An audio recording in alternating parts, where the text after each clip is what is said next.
তোমাদের সকলকে আমার ইউটিউব চ্যানেলে স্বাগত। আজকে তোমাদের সামনে আমি আলোচনা করছি ক্লাস 9-এর রায়মার্টিন প্রশ্নবিচিত্রার যে 4 নম্বর সেটটা রয়েছে সেই সেটটা নিয়ে। দেখো, প্রথম প্রশ্ন কি বলেছে, যে ভিয়েনা সম্মেলনের সভাপতি কে ছিল? আমরা জানি অস্ট্রিয়ার প্রধানমন্ত্রী মেটারনিখ কিন্তু ছিল ভিয়েনা সম্মেলনের সভাপতি। কার্লসবার্গ ডিক্রি কে ঘোষণা করেছিল? এটা কিন্তু তোমার মেটারনিখ জারি করেছিল, কার্লসবার্গ ডিক্রি। তারপর কি বলা হচ্ছে, 1861 সালে মুক্তির ঘোষণাপত্র দ্বারা ভূমিদাস প্রথা উচ্ছেদ ঘটিয়েছিল কি?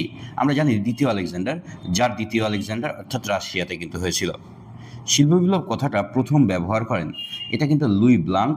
কত সালে ব্যবহার করছেন এটা? এটা কিন্তু তোমার 1837 সালে, 1837 সালে লুই ব্লাঙ্ক এইটা কিন্তু ব্যবহার করছেন। ঠিক আছে। আদি সমাজতন্ত্রবাদী ছিলেন না, এটা কিন্তু তোমার কার্ল মার্কস ছিল বৈজ্ঞানিক সমাজতন্ত্রবাদের জনক। আর সিমো, সালফুরিয়ার, রবার্ট ওয়েন এরা সবাই কিন্তু আদি সমাজতন্ত্রবাদ ছিলেন। সেরাজেভো ছিল। সেরাজেভো কি? সেরাজেভো তোমার এটা কিন্তু তোমার বসনিয়ার রাজধানী ছিল সেরাজেভো। এপ্রিল থিসিস কে ঘোষণা করে? লেনিন কিন্তু এপ্রিল থিসিস ঘোষণা করেছিল কত সালে? 1917 সালে। ভাইমার প্রজাতন্ত্রের প্রতিষ্ঠাতা কে ছিল? এটা ফ্রেডরিক ইবার্ট ভাইমার প্রজাতন্ত্রের প্রতিষ্ঠাতা ছিলেন। তারপরে বলছে বিভাগ ক্ষয়ে জুলাই অর্ডিন্যান্স কে জারি করে? জুলাই অর্ডিন্যান্স এটা কিন্তু তোমার 10ম চার্লস জারি করেছিল। কে বলছে? 10ম চার্লস জারি করে। কত সালে জারি করে? এটা 1830 সাল, অর্থাৎ জুলাই বিপ্লবের সময়, কিন্তু জুলাই বিপ্লবের সময় এই জুলাই অর্ডিন্যান্স জারি হয়েছিল। ঠিক আছে। কার নেতৃত্বে সুয়েজ খাল খনন করা হয়েছিল? ফরাসি প্রকৌশলী ও কূটনীতিবিদ ফার্ডিনান্দ দে লেপসের নেতৃত্বে কিন্তু সুয়েজ খাল খনন করা হয়। কোন দেশ চীনে মুক্তদার নীতি ঘোষণা করেছিল?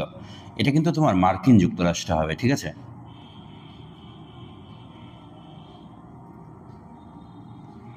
ওপেন ডোর পলিসি অনুযায়ী কিন্তু তোমার চীনে মুক্তদার নীতি ঘোষণা করে। আচ্ছা, কাপুর ছিল ফ্রান্সের একজন বিপ্লবী, এটা কিন্তু ভুল। ইতালির একজন ঐক্য আন্দোলনের নেতা ছিল।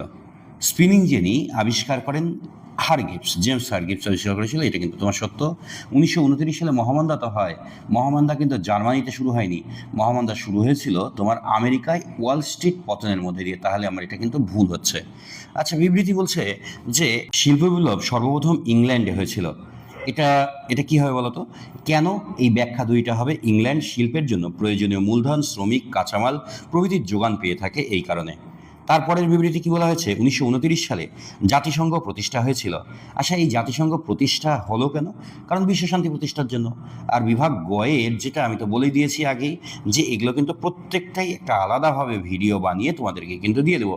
আর এই যে হেরেনভগ তত্ত্ব, এটা কিন্তু খুব প্রচণ্ড ইম্পর্টেন্ট প্রশ্ন। হেরেনভগ তত্ত্ব, তারপরে জোলভেরাইনি শুল্ক সংঘ কী, হ্যাঁ, এগুলো কিন্তু তোমাদেরকে কিন্তু ভালো করে পড়তে হবে। আর আরেকটা কথা, যে যদি তোমাদের ভিডিওটা ভালো লাগে তাহলে অবশ্যই লাইক, শেয়ার এবং সাবস্ক্রাইব করে দিও। ধন্যবাদ সকলকে।